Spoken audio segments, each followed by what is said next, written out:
मोक्षमार्गस्य नेतारं भेत्तारं कर्मभूभृतां ज्ञातारं विश्वतत्त्वानां वन्दे तद्गुणलब्ध्यै। बोले पंच परमेष्ठी भगवान की जय। शांति विधाता श्री खजान शांतिनाथ भगवान की जय। द्वादशांग जनवाणी माता की जय। ग्रंथादिराशि तत्वार्थ सूत्र जी की जय। आचार्य श्री उमा स्वामी जी महाराज की जय। आचार्य श्री विद्यासागर जी महाराज की जय।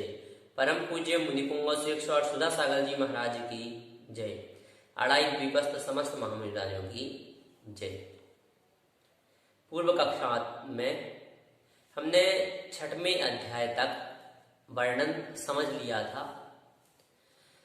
पश्चात आज से हम 7वें अध्याय का प्रारंभ कर रहे हैं। 7वें अध्याय में मुख्य रूप से शुभ आश्रव का वर्णन है।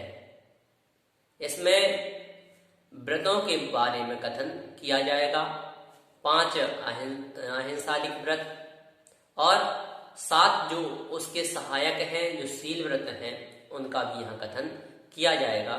उनके अतिचारों का तथा उनमें जो भावनाएं हैं उनका कथन किया जाएगा। सबसे पहले आचार्य भगवंत व्रत किसे कहते हैं, कितने होते हैं, इनका कथन कर रहे हैं। सूत्र उच्चारित करें। हिंसा नृतस्तेया ब्रह्म परिग्रहेभ्यो विरतिर्व्रतम। पदच्छेद देखें। हिंसा अनृत स्तेय अब्रह्म परिग्रहेभ्यो विरति व्रतम। अर्थ होगा हिंसा अर्थात हिंसा, अनृत अर्थात झूठ, स्तेय अर्थात चोरी, अब्रह्म अर्थात कुशील और परिग्रहेभ्यो अर्थात परिग्रह से, विरति अर्थात विरत होना, व्रतम अर्थात व्रत है। संपूर्ण अर्थ होगा हिंसा, झूठ, चोरी, कुशील और परिग्रह से विरत होना। यह क्या है? यह व्रत है। व्रत की परिभाषा क्या होगी? व्रत की परिभाषा होगी प्रतिज्ञा करके जो नियम लिया जाता है उसे व्रत कहते हैं। यह जो 5 व्रत हैं अर्थात अहिंसा व्रत, सत्य व्रत, अचौर्य व्रत, अपरिग्रह व्रत और अंतिम ब्रह्मचर्य व्रत, इस प्रकार से यह 5 व्रत कहे गए हैं। इनमें जो सबसे मुख्य है वह है अहिंसा व्रत और जो शेष 4 हैं वह अहिंसा व्रत की रक्षा के लिए हैं। ऐसा आचार्य पूज्यपाद स्वामी जी सर्वार्थ सिद्धि जी में कहते हैं। पश्चात आचार्य भगवंत इनमें 2 भेद कर रहे हैं। वे कौन कौन से हैं जानने के लिए सूत्र उच्चारित करते हैं। देश सर्वतोड़ महति। पदच्छेद देखें। देश सर्वतः अणु महति। अर्थ होगा हिंसादिक से।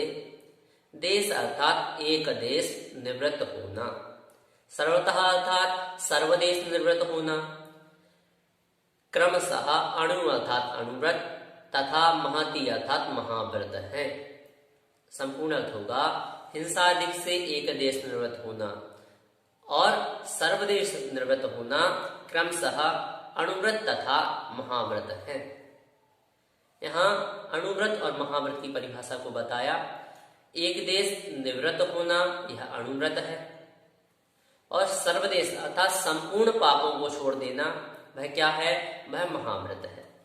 इस प्रकार से यहाँ अणुव्रत महाव्रत की परिभाषा का हमने ज्ञान किया।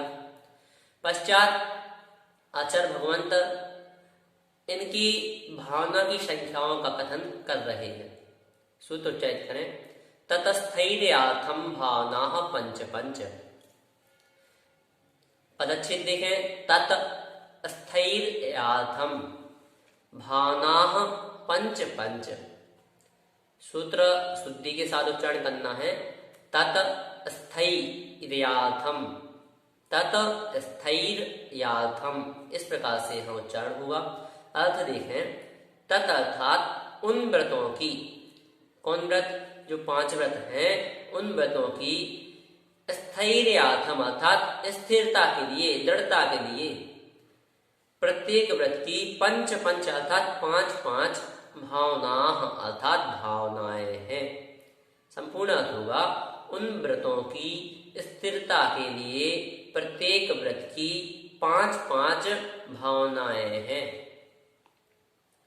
भावना जो पद है इसकी परिभाषा क्या होगी?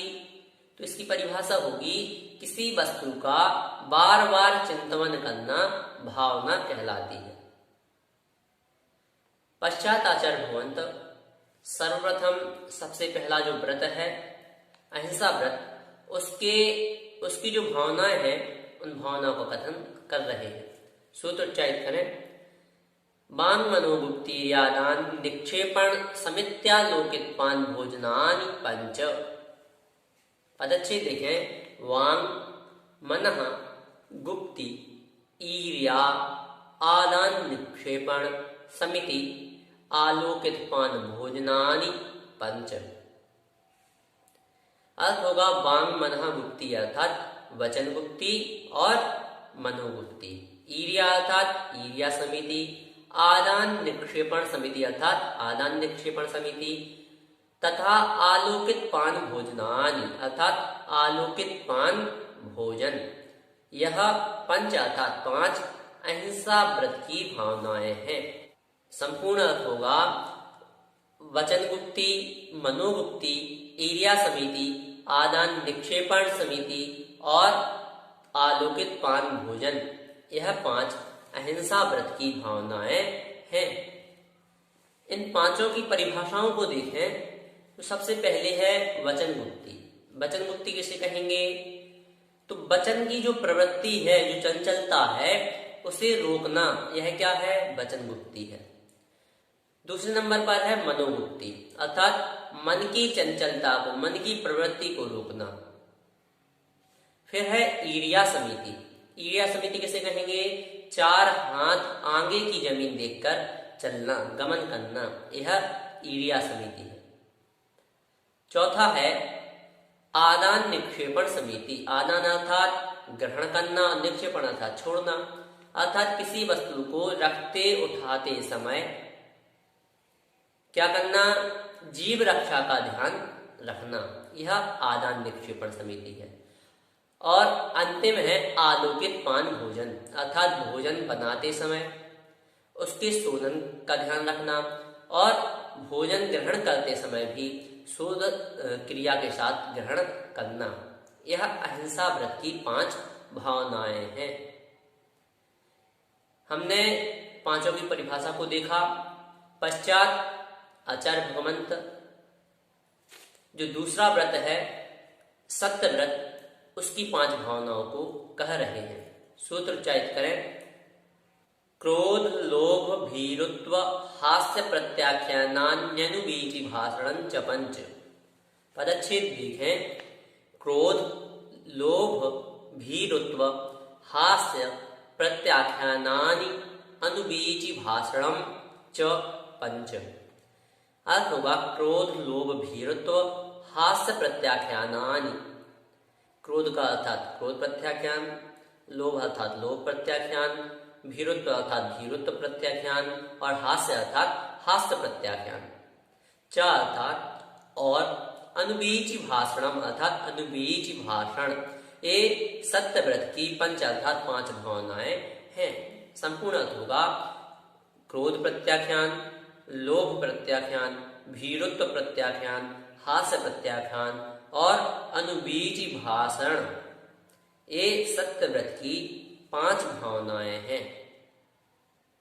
इनकी परिभाषा देखें तो सबसे पहले है क्रोध प्रत्याख्यान अर्थात क्रोध का परित्याग करना, क्रोध को छोड़ना।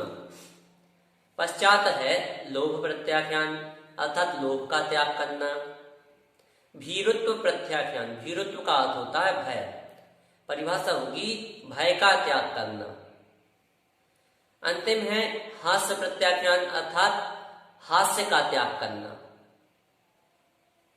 अब है अनुबीज भाषण अर्थात शास्त्र की आज्ञानुसार निर्दोष वचन बोलना। यह क्या है? अनुवीची भाषण नाम की पांचवी भावना है।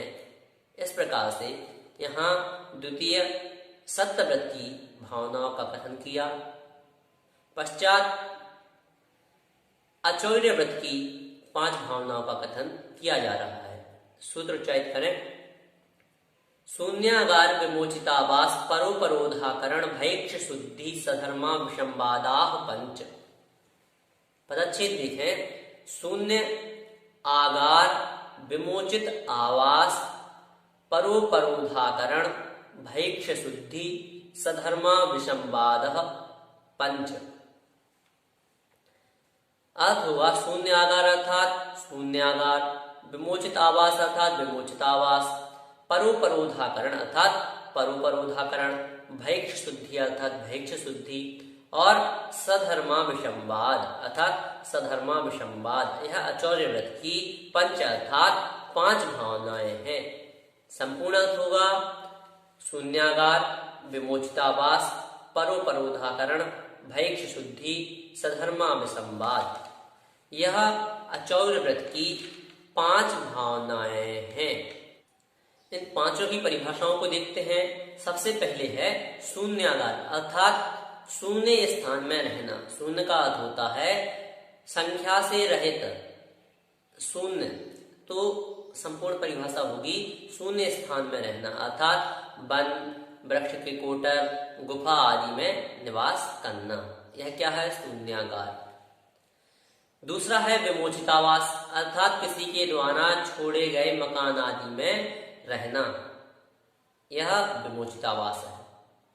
पश्चात है परोपरोधाकरण अर्थात दूसरों को ठहरने से नहीं रोकना।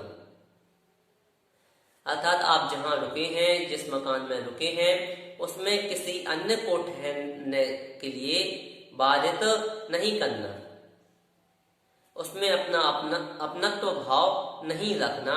यह क्या है? परोपरोधाकरण। पश्चात है भैक्ष शुद्धि अर्थात भिक्षा में शुद्धि रखना। भिक्षा से तात्पर्य आहार आदि से।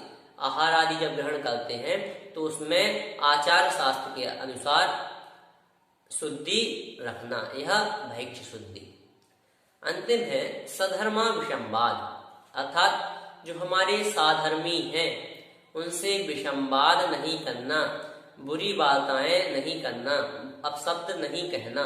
यह सधर्मा विषंवाद। इस प्रकार से यह अचौर्य व्रत की 5 भावनाएं हुई। आगे 2 व्रत और है, उनका भी कथन आएगा। पश्चात शील व्रतों का भी कथन आएगा, जिसे हम आगे की कक्षाओं में पढ़ेंगे। आज हमने 6 सूत्रों को पढ़ा। हिंसा नृतस्तेया ब्रह्म परिग्रहेभ्यो विरतिर्व्रतम देश सर्वतोणु महति ततस्थैर्यार्थम भावना पंच पंच वांग मनोगुप्तीर्यादान निक्षेपण समित्यालोकितपान भोजनानि पंच क्रोध लोभ भीरुत्व हास्य प्रत्याख्यानान्यनुबीजी भाषणं च पंच शून्यागार विमोचितावास परोपरोधाकरण भैक्ष शुद्धि सधर्मा विषंवादाह पंच। इस प्रकार से इन 6 सूत्रों के माध्यम से सर्वप्रथम व्रत की परिभाषा को, व्रतों को जाना, उनके 2 भेदों को जाना, पश्चात उनकी कितनी भावनाएं होती हैं यह जाना, पश्चात क्रमशः अहिंसा व्रत, सत्य व्रत और अचौर व्रत, इन 3 व्रतों की 5-5 भावनाओं के बारे में ज्ञान किया। यदि आपकी इस संदर्भ में कोई जिज्ञासा है तो आप हमें भेज सकते हैं। आप हमें YouTube चैनल पर भी कमेंट के माध्यम से अपनी जिज्ञासाएं बता सकते हैं, अथवा हमारे WhatsApp नंबर पर भी आप हमें अपनी जिज्ञासाएं भेज सकते हैं। जय जिनेंद्र।